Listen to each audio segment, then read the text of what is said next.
మత్తయి సువార్త 25వ అధ్యాయము 31 నుంచి కొన్ని వచనాలు ధ్యానించుకుందాం.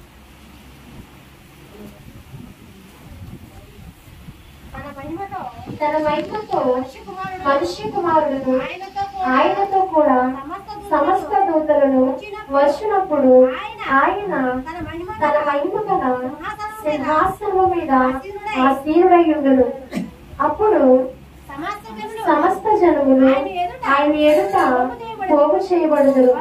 గొల్లవాడు మేకలలో నుండి గొర్రెలను వేరుపరిచినట్లు ఆయన వారిని వేరుపరిచి తన కుడివైపున గొర్రెలను ఎడమ వైపున మేకలను నిలవబెట్టెను. చాలండి. దేవునికి స్తోత్రం. హల్లెలూయా, హల్లెలూయా.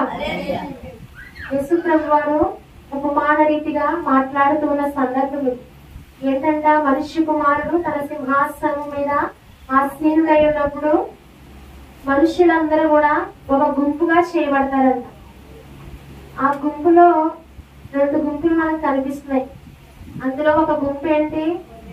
కుడివైపునున్న గొర్రెల గుంపు, ఎడమ వైపు మేకల గుంపు. 2 గుంపుల గురించి యేసు ప్రభు వారు ఈ సందర్భంలో, ఈ ఉపమానంలో మాట్లాడుతూ ఉన్నారు. కుడివైపునున్న గొర్రెలు, ఎడమ వైపునున్న మేకలు. గొర్రెకున్న లక్షణం ఏంటి?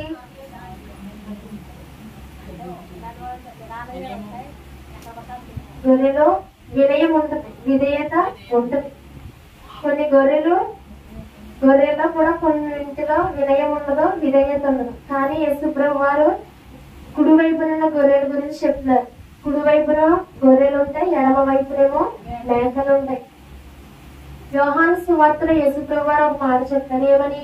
నా గొర్రె నా స్వరము వినును, నా గొర్రె నన్ను వెంబడించును. మనమందరం కూడా యేసు రక్తము చేత కడగబడిన వారు. ఆయన గొర్రె పిల్లగా వధించబడ్డాడు మన కోసం. మనమందరము కూడా ఆయన మేపే గొర్రెలమే. మన ప్రధాన కాపరి ఎవరు? యేసయ్యే. కాబట్టి మనము ఆయన స్వరము వినే గొర్రెగా ఉండాలి, ఆయనను వెంబడించే గొర్రెలుగా మనము ఉండాలి. అప్పుడే మనం ఏ గుంపులో ఉంటాం? కుడివైపునున్న గుంపులో ఉంటాం.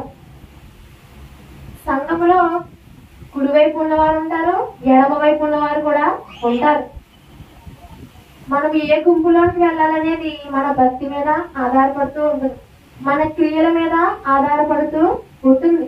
ఎందుకంటే ఏదైనా తోటలో దేవుడు ప్రతి మానవుడు కూడా ఏమిచ్చాడు? స్వయం చిత్తాన్ని ఇచ్చాడు. దేవునికి లోబడాలా, దేవునికి వ్యతిరేకంగా బ్రతకాలనేది మన చేతుల్లోనే ఉంది. దేవునికి లోబడితే మనము కుడివైపునున్న గొర్రెల గుంపులో ఉంటాం. దేవునికి అవిధేయులమై మనం బ్రతికితే ఎడమ వైపు ఉన్నటువంటి ఆ యొక్క గుంపులో మనము ఉంటాం. కుడివైపునున్న గొర్రెల యొక్క స్వభావం ఎలా ఉంటుందో మనం నేర్చుకుందాం. ఆ కుడివైపునున్న గొర్రెల గుంపులో మనము ఉండాలంటే మనలో ఎలాంటి క్రియలు ఉండాలి, మనలో ఎలాంటి భక్తి ఉండాలి, మనము ఎలాంటి రీతిలో భక్తి చేస్తే ఆ కుడివైపునున్న గొర్రెల గుంపులో మనం ఉంటామో ఈ విధంగా మనము నేర్చుకుందాం. ఇంకా కిందకి చదివినట్లయితే, అప్పుడు రాజు తన కుడివైపున ఉన్న వారిని చూచి, నా తండ్రి చేత ఆశీర్వదింపబడిన వారలారా రండి, లోకము పుట్టినది మొదలుకుని మీ కొరకు సిద్ధపరచబడిన రాజ్యమును స్వతంత్రించుకొనుడి. ఏమంటున్నారు? యేసయ్య ఏమంటున్నారు? నా తండ్రి చేత ఆశీర్వదింపబడిన వారలారా, నా తండ్రి చేత ఎన్నుకోబడినటువంటి వారలారా, లోకము పుట్టినది మొదలుకుని మీ కొరకు ఏర్పరచబడినటువంటి ఈ యొక్క రాజ్యమును మీరు స్వతంత్రించుకొనుడి.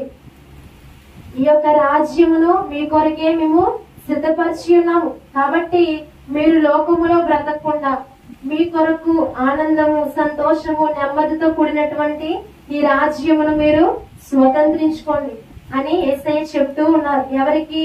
కుడివైపునున్న గొర్రెలకి. కుడివైపునున్న గొర్రెలు ఎవరంట? తండ్రి చేత ఆశీర్వదించబడిన వారు.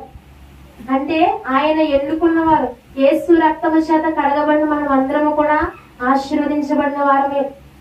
ఆ యొక్క ఆశీర్వాదాన్ని కడ వరకు కూడా మనం కాపాడుకోవాలి. కడ వరకు అంటే ఆయన మనల్ని పిలుచుకునే వరకు కూడా ఆ యొక్క ఆశీర్వాదం మన మీద ఉండాలి. అప్పుడు ఆ కుడివైపునున్న గొర్రెల గుంపులో మనము ఉంటాం. కుడివైపునున్న గొర్రెల గురించి యేసుప్రభు ఏం చెప్పారంటే, కిందకి, నేను ఆకలిగొంటిని, మీరు నాకు భోజనము పెట్టితిరి, దప్పిగొంటిని, నాకు దాహం ఇచ్చితిరి, పరదేశినై ఉంటిని, నన్ను చేర్చుకుంటిరి, దిగంబరినై ఉంటిని, నాకు బట్టలిచ్చితిరి, రోగినై ఉంటిని, నన్ను చూడవచ్చితిరి, చెరసాలలో ఉంటిని, నా యొద్దకు వచ్చితిరి అని చెప్పారు. ఇవన్నీ కూడా ఎవరు చేస్తారు? ఎవరైనా దాహానికి ఇమ్మన్నప్పుడు దాహం ఇచ్చిన వారిని, లేకపోతే ఎవరికైనా వస్త్రహీనత ఉంటే వాళ్ళకు వస్త్రాలు ఎటువంటి వారు ఇస్తారు? ఎలాంటి వారు ఇస్తారు? ఎవరైనా వాటర్ అడిగారు అనుకోండి, వాళ్ళకి వాటర్ ఇచ్చాం. కొందరు వస్త్రాలు లేకుండా మన ఎదురుగా ఉన్నారు, వాళ్ళకి మనం వస్త్రాలు ఇచ్చాం.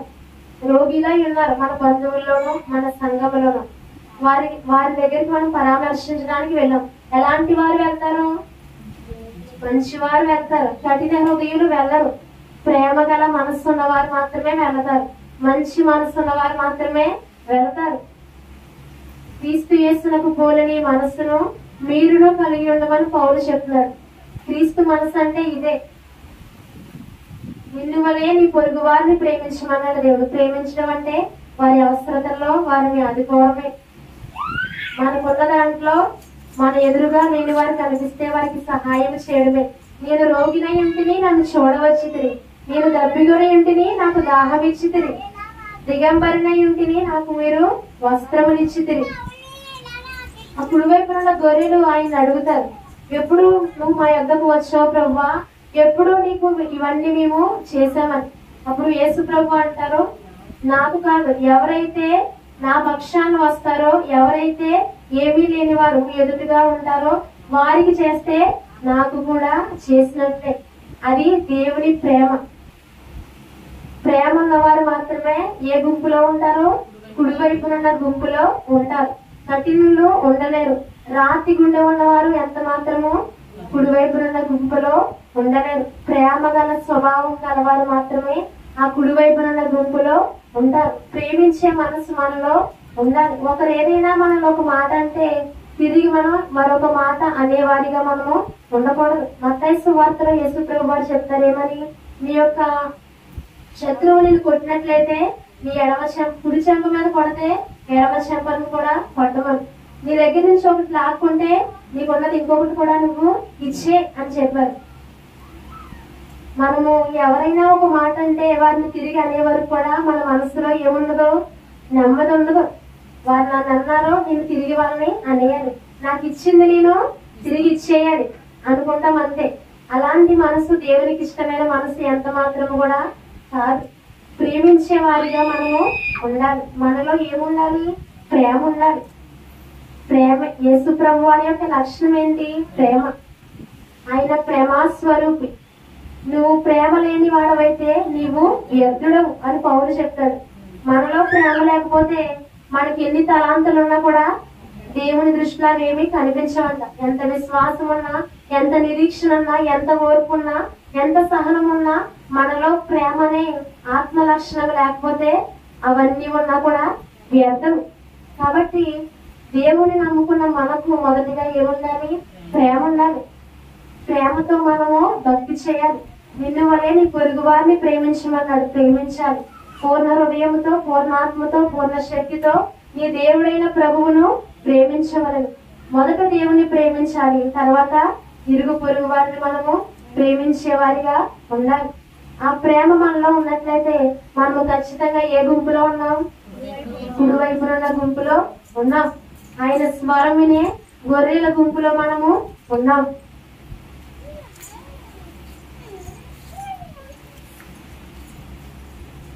లూకాసు వార్త 10వ అధ్యాయము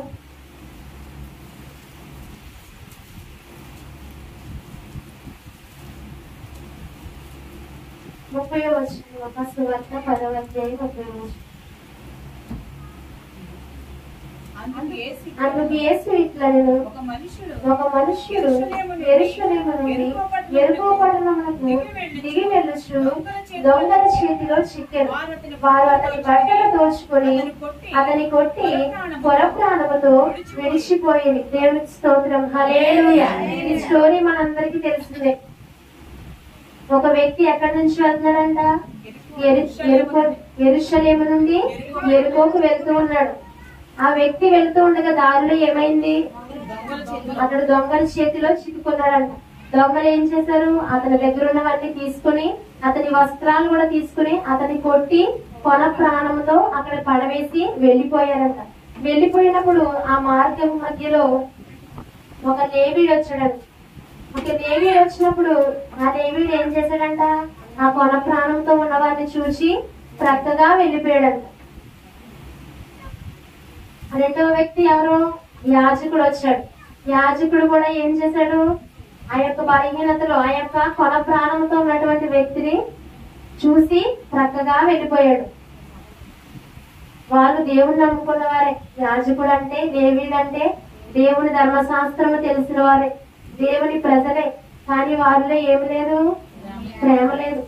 వారిలో వాక్యం యొక్క సారం వారిలో లేదు. దేవుని ప్రజలే, వాక్యము సారము ఉన్నటువంటి వ్యక్తులు ఎలా ఉంటారు? ప్రేమ ఉన్నవారు. ఆ కొన ఊపిరితో ఉన్నవారిని ఏం చేస్తారు? దేవుని నమ్ముకున్న వ్యక్తి యాజకుడు లేవీడు అయినప్పటికీ ప్రక్కగా వారు వెళ్ళిపోయారు. చివరిగా ఒక వ్యక్తి వచ్చాడు. ఎవరతను? సమరయుడు. సమరయుడు వచ్చాడు.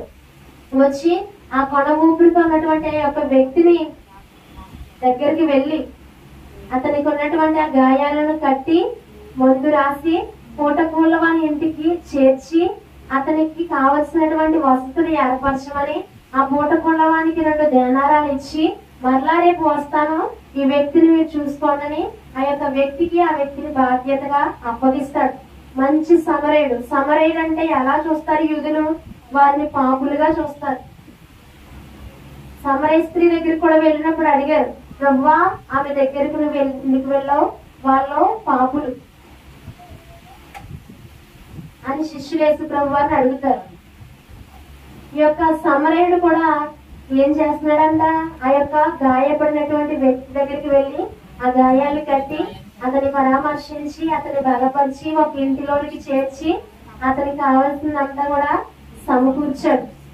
మరలా తర్వాత రోజు వచ్చి అతని గురించి, నేను వస్తాను, మీరు ఏదైనా ఎక్స్ట్రా పెట్టినట్లయితే ఆయన పెట్టింది మీకు నేను రేపు వచ్చి ఇస్తానని చెప్తాడు.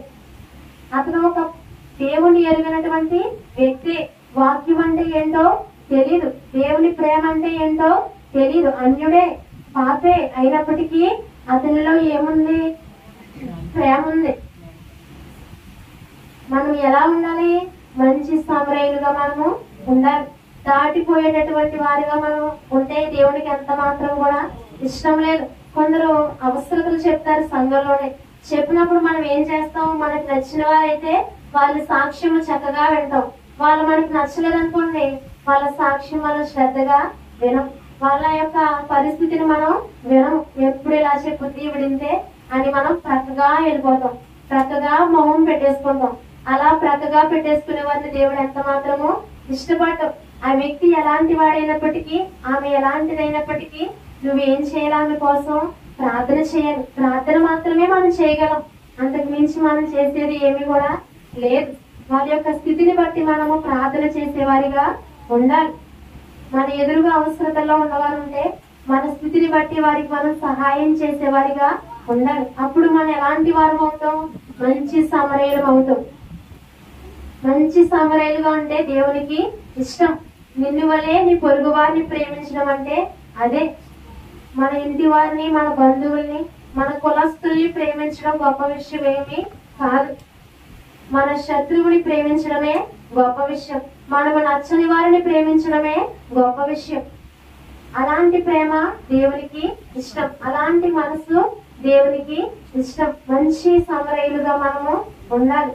ప్రతి ఒక్కరి కోసం ప్రార్థన చేసే మనస్సు మనలో ఉండాలి. ప్రతి ఒక్కరిని క్షమించే వారిగా మనము ఉండాలి. సహాయం చేసే మనసు మనలో ఉండాలి. కుడివైపునున్న గొర్రెల్లో ఉండేటటువంటి మొట్టమొదటి లక్షణం ఏంటి? ప్రేమ ప్రేమ కలిగిన వారుగా ఉంటారు. అవసరతలో ఉన్న వారి దగ్గరికి వేగిరముగా పరిగెత్తేటటువంటి వారిగా ఉంటారు. మంచి సమరయుడుగా ఉంటారు. అలాంటి వారే దేవునికి ఇష్టమైన వారిగా ఉంటారు. రెండవదిగా రిఫరెన్స్ వద్దు కానీ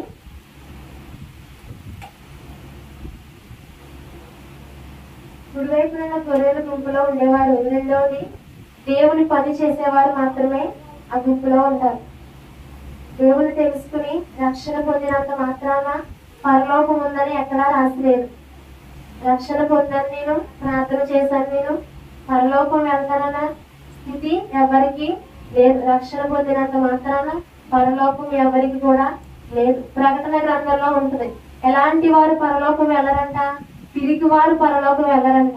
నరహంతకులు పరలోకం వెళ్ళరంట. అబద్ధం ఆడేవారు పరలోకం వెళ్ళరంట. మాంత్రికులు వెళ్ళరంట. వేషధారులు వెళ్ళరంట. విగ్రహారాధికులు వెళ్ళరంట. పిరికి వారు వెళ్ళరంట. అబద్ధికులు వెళ్ళరంట. మిగిలినన్ని వదిలేద్దాం. ఈ రెండు ఆలోచిద్దాం. పిరికి వారు, అబద్ధికులు. కొన్ని విషయాల్లో పిరికితనం మనలో ఉంటుంది. లోకంలో కాదు, దేవుని పని చేయడానికి పిరికి మనలో వస్తుంది. మా ఇంట్లో వాళ్ళు ఏమైనా అంటారేమో, మా కులస్తులు చూస్తారేమో, మా ఇంటి వారు చూస్తారేమో, ఎవరో ఏదైనా అనుకుంటారేమో అని భయపడతాం. అది పిరికితనమే కదా. దేవుని వాక్యలో ఉంటుంది. సొలొమోను చెప్తాడేమని? నీతివంతులు సింహము వలె ధైర్యముగా ఉందురు. యేసు రక్తము చేత కడగబడిన మనం అందరం కూడా ఎవరు? నీతిమంతులు. కాబట్టి మనం ఎలా ఉండాలి? సింహము వలె ధైర్యముగా మనము ఉండాలి. పిరికితనం మనలో ఉండకూడదు. దేవుని పని చేయాలంటే మనలో ముందు ధైర్యం ఉండాలి. ఎందుకంటే మన పక్షముగా నిలవబడేవాడు దేవుడే. లోకములో ఉన్నవాని కంటే మనలో ఉన్నవాడు గొప్పవాడు. కాబట్టి ధైర్యము కలిగి దేవుని పని చేసిన స్థితి మనలో ఉండాలి. నేను చదువుకోలేదు, నేను ఎలా చేయగలను దేవుని పని? నేను బలహీనురాల్ని, నేను ఎలా చేయగలను సువార్త? నేను ఎలా దేవుని పని చేయగలను అనుకుంటారు. శిష్యులు ఎవరు? విద్య లేని పామరులు. అభిషేకించబడటం ద్వారా వాళ్ళు ఏం చేశారు? ప్రపంచాన్నే తలకిందులు చేశారు. నీ యొక్క జ్ఞానము దేవుడు చోటు, నీ యొక్క బలహీనత, నీ యొక్క పై విధానం దేవుడు చోటు, నీ ఆసక్తిని దేవుడు చూస్తాడు. నిజముగా దేవుని పని చేయాలన్న మనస్సు మనలో ఉంటే దేవుడు ఖచ్చితంగా ఆయన శక్తినిచ్చి, ఆయన జ్ఞానాన్నిచ్చి మనల్ని వాడుకుంటాడు. దేవుని పని చేయడానికి పరిగెత్తే వారిగా ఉంటారు కుడివైపునున్న గొర్రెలు.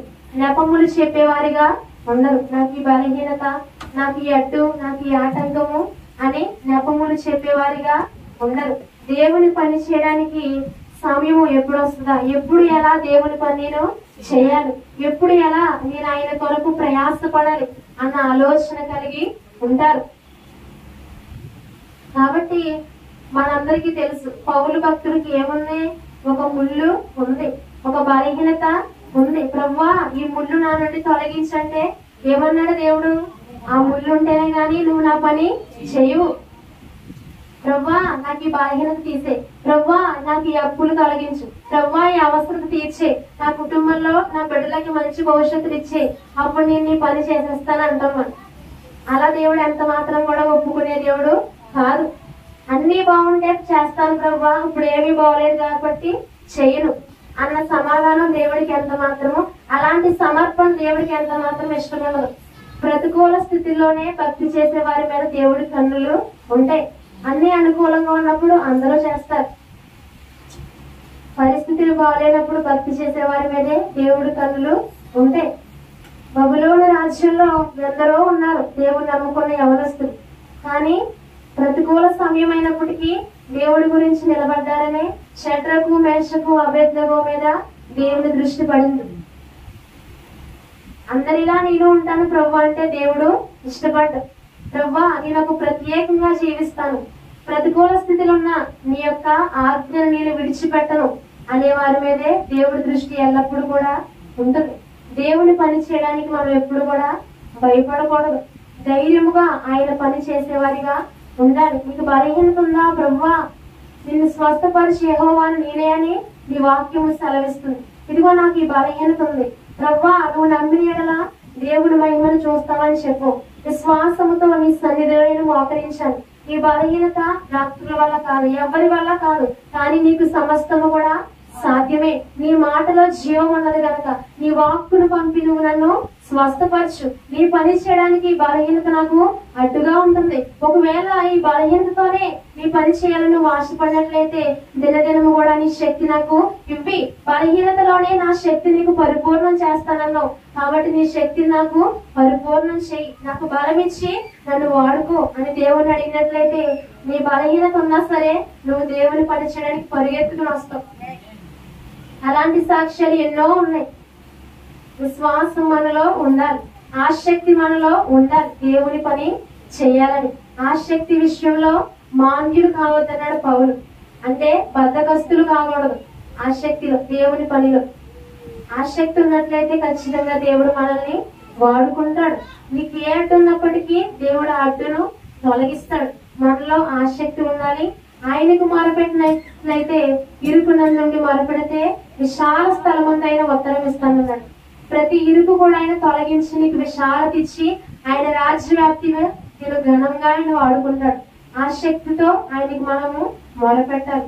మూడవదిగా ఆయన అనుసరించే వ్యక్తులుగా ఉంటారు. ఎవరు? కుడివైపునున్న గొర్రెలు. మొదటిగా ప్రేమ కలిగి ఉంటారు. రెండవదిగా దేవుని పని చేయడానికి ఆసక్తి కలిగి ఉంటారు. మూడవదిగా ఆయన అనుసరించే వారిగా ఉంటారు. అనుసరించడం అంటే ఏంటి?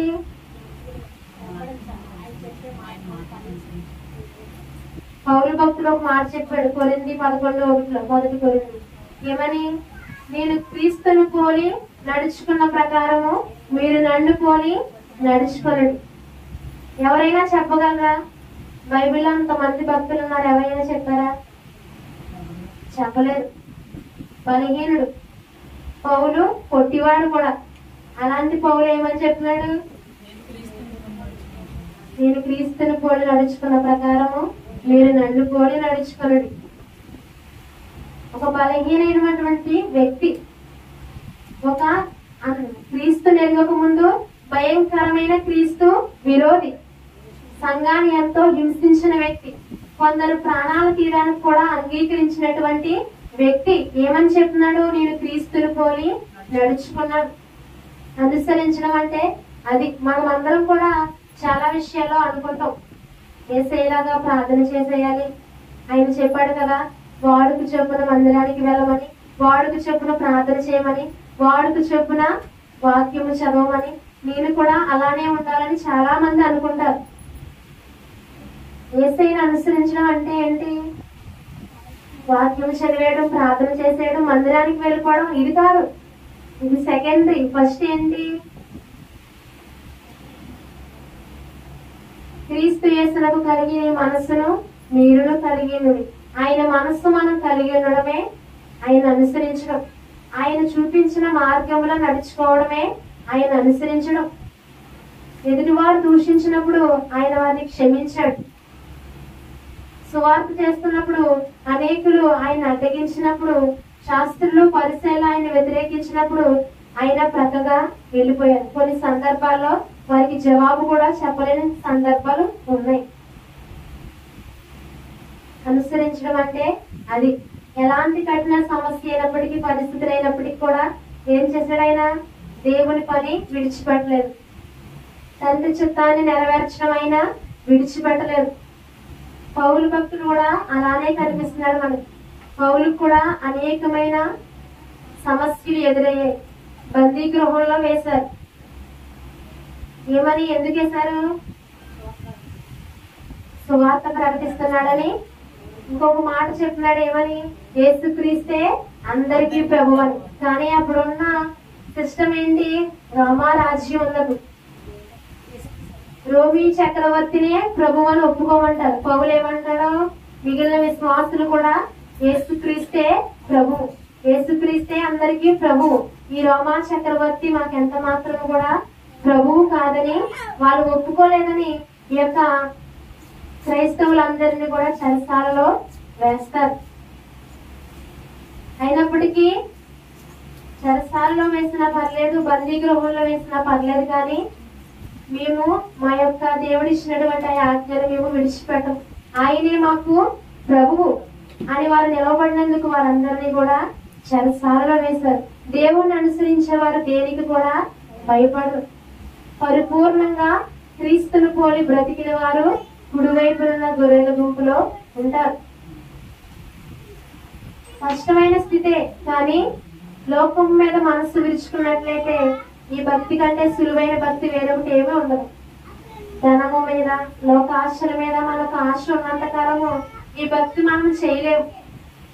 ఎప్పుడైతే ధనాన్ని, ఇది అంతా వ్యర్థము, లోకంలో ఉన్న ప్రతిదీ కూడా వ్యర్థమని మనం ఎప్పుడైతే మన మనస్సును విరుచుకుంటామో అప్పుడు ఈ భక్తి మనం చాలా సులువుగా చేయగలము. లోకం మీద ఆశ ఉన్నంత కాలము దేవుడు ఎన్ని వాక్యాలతో మాట్లాడినా, ఆయన ఎన్ని కార్యాలు మనకు చేసినా పరిపూర్ణమైన భక్తి మనము చేయలేము, అనుసరించలేము.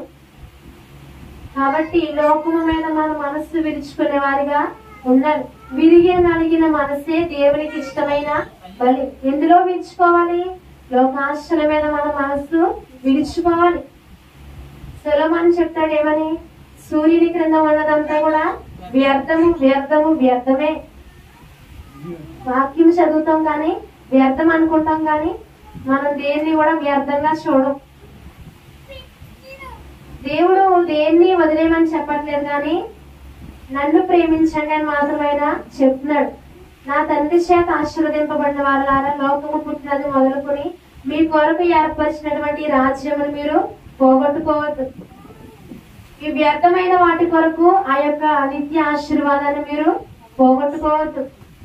నన్ను అనుసరించండి, మీరు ప్రేమించండి, నా పని చేసేటటువంటి వారిగా ఉండమని దేవుడు ఎప్పుడు కూడా మనకు సెలవిస్తూ ఉన్నాడు. నాలుగవదిగా దేవుని మాట వినేవారిగా ఉంటారు. దేవుని మాట వినేటటువంటి వారిగా ఉంటారు. ఎవరు? కుడివైపునున్న గొర్రెలు. ఎవరో చెప్పట్లేదు, ఎవరికి అర్థం అవ్వట్లేదా?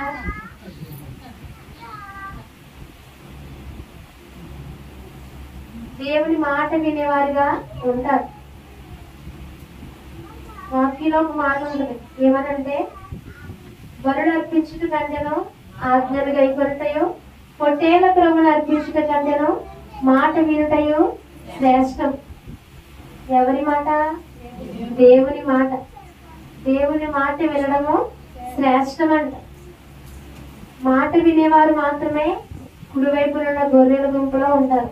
ఆయన స్వరం వినేవారు మాత్రమే ఆయన కుడివైపునున్న గొర్రెల గుంపులో ఉంటారు. ఆయన స్వరం వినే జీవితాలు మనలో ఉండాలి. మాట వినడం అంటే ఏంటి?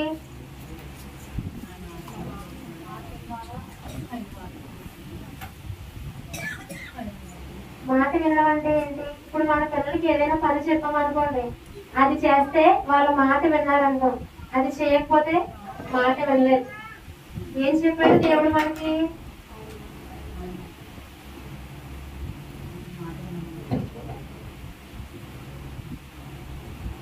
ఆయన చెప్పిన ప్రతి ఆజ్ఞ ఒక మాటే.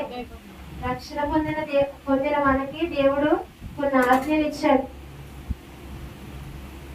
వాటిని మనం అనుసరించే వారిగా ఉండాలి. ఆ మాట వింటేనే మనం ఆయన రాజ్యంలోనికి వెళ్తాం. మాట వినకపోతే రాజ్యంలోనికి వెళ్ళలేం. ఒకవేళ వెళ్ళినా సరే ఏ గుంపులో ఉంటాం? ఎడమ వైపున ఉంటాం. ఎంత భక్తి చేసి ఎడమ వైపు ఎందుకు? ఆ యొక్క చిన్న మాట విషయంలో మాటే కదా అనుకుంటాం.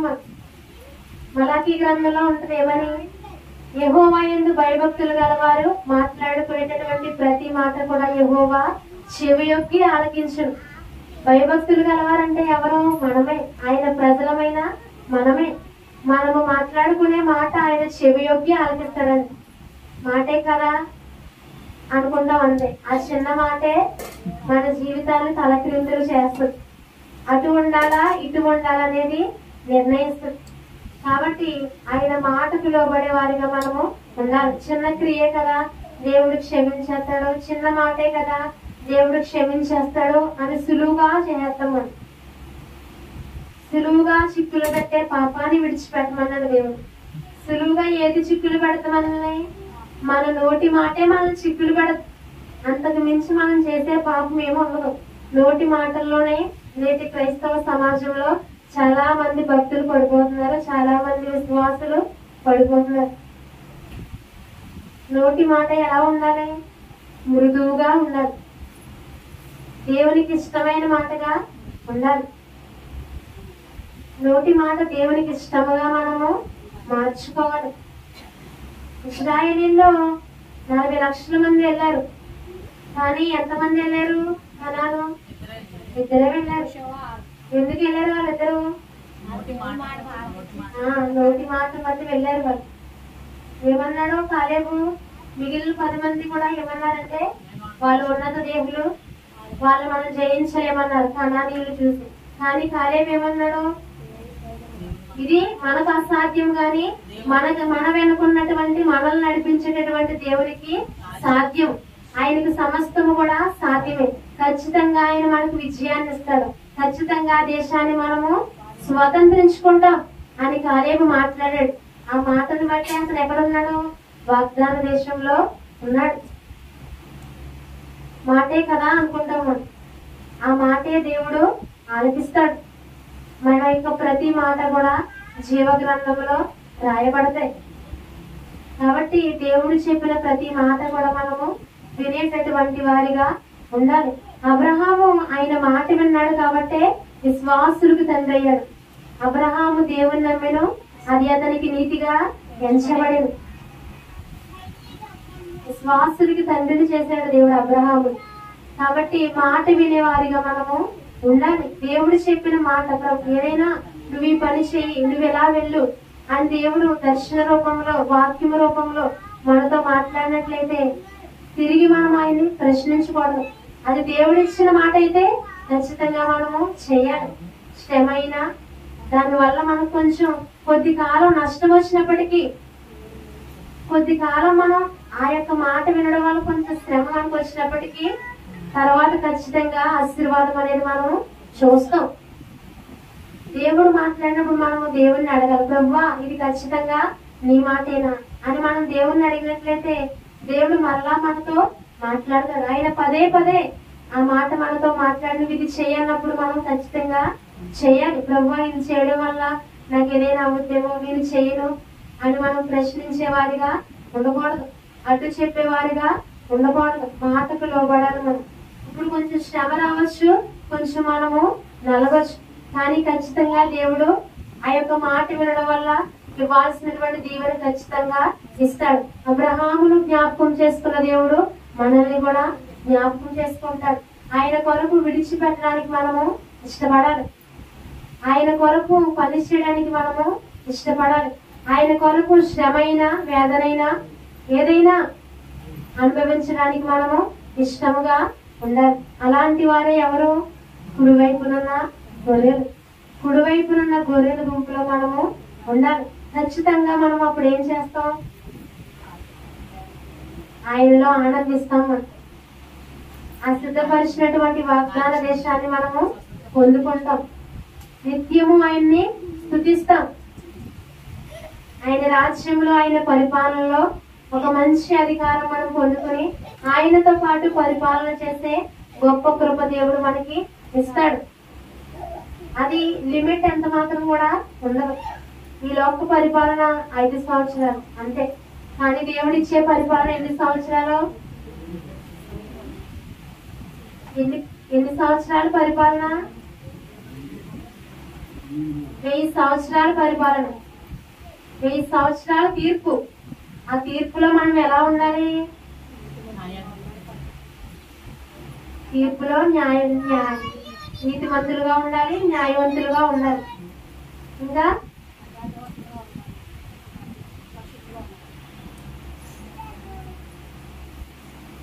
మనము కూడా అధికారం పొందుకోవాలి. మనము కూడా న్యాయాధిపతులుగా పనిచేయాలి. ప్రకటన గ్రంథంలో సంఘాల గురించి యోహాను భక్తుడు దర్శనాలు చూసినప్పుడు ఒక సంఘములో ఉంటది ఏమని? అధికారం ఇస్తానని. అధికారం అంటే ఏంటి? ఒక దండం ఇస్తానంటే దండం అంటే ఏంటి? అధికారమే కదా. అంటే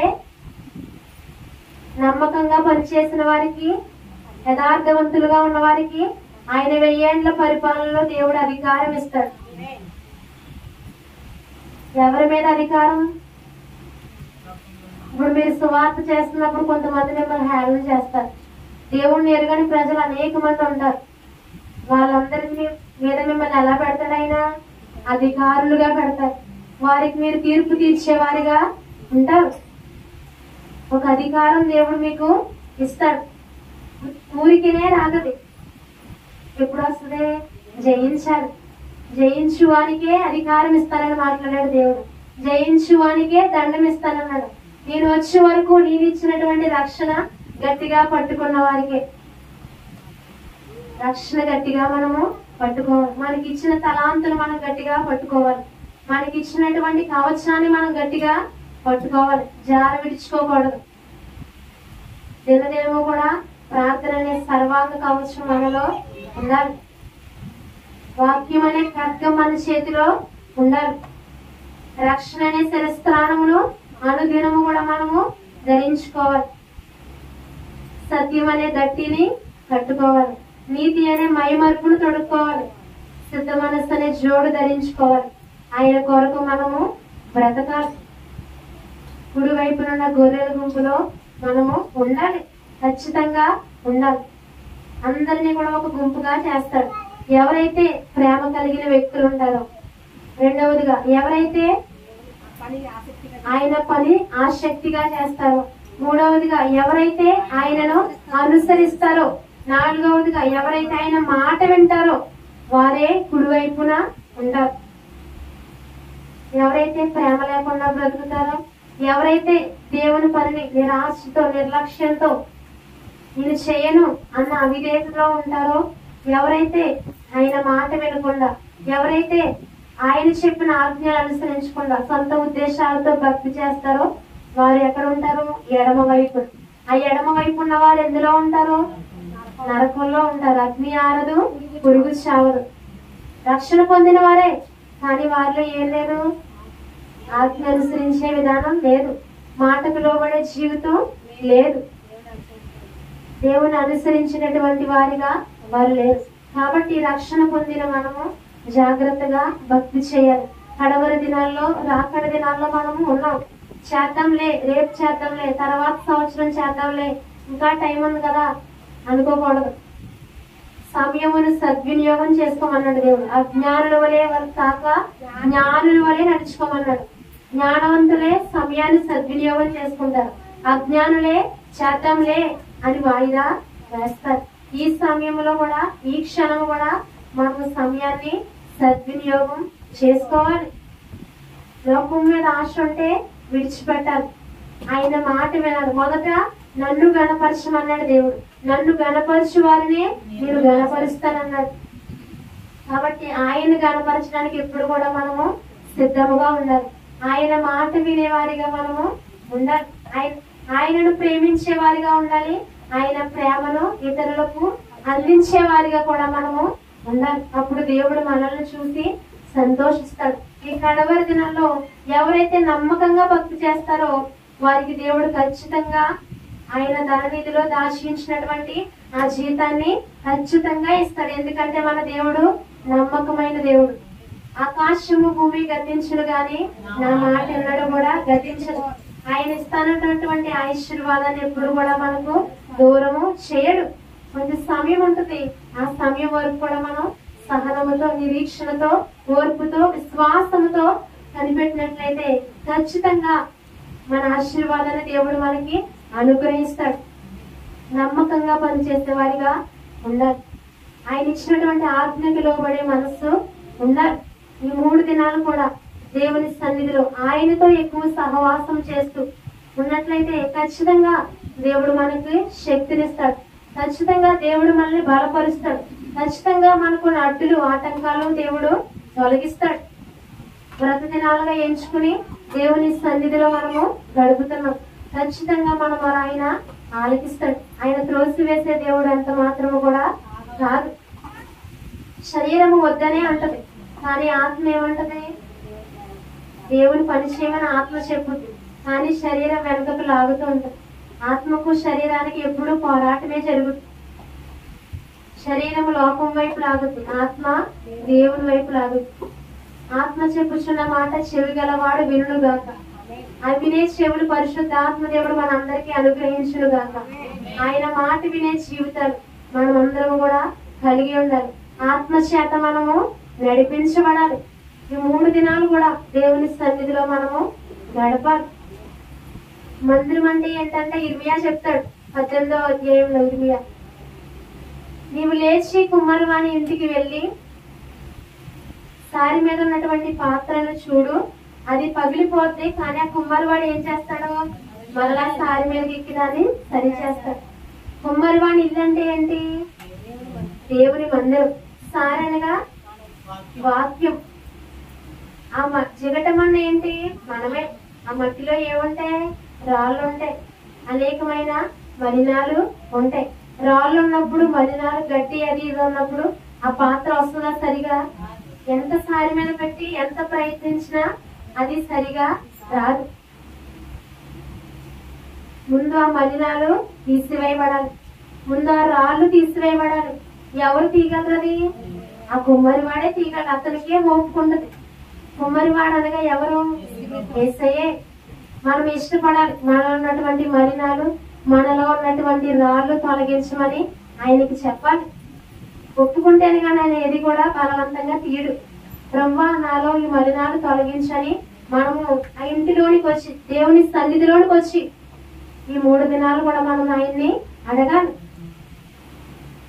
యజమానుడికి వినియోగకరమైన పాత్రగా మనము ఉండాలి.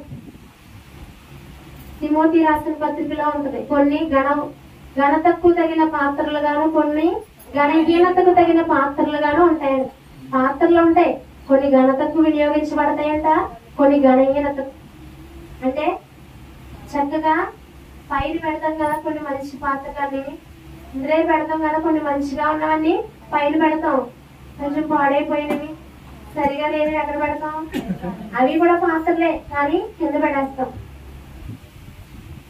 దేవుని దృష్టిలో ఎలా ఉండాలనేది మన చేతుల్లోనే ఉంది. మంచిగా, అందంగా, ఒక చక్కటి రూపంలో ఉన్న పాత్రను పైన పెట్టడానికి ఇష్టపడతాం. వంకరి టింకరగా సరిగా రూపం లేని పాత్రను క్రింద పెడతాం.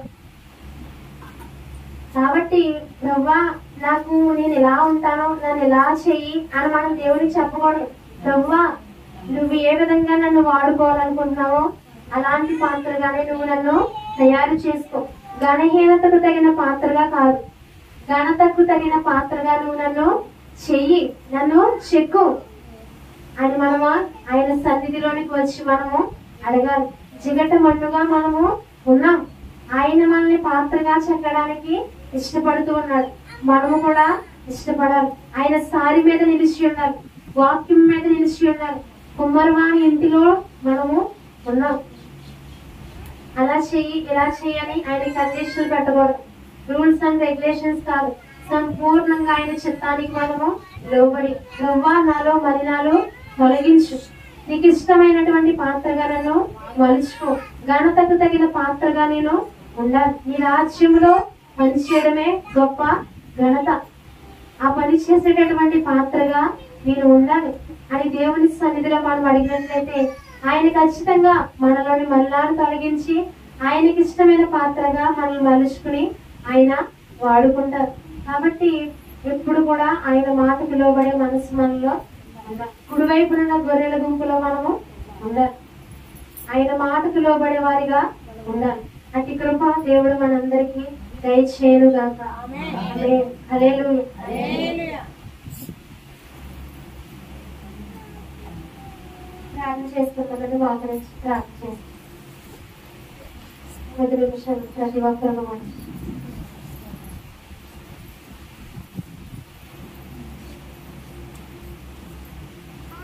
స్తోత్రములు ప్రభా, స్తోత్రములు తండ్రి. యేసయ్యా, నీకు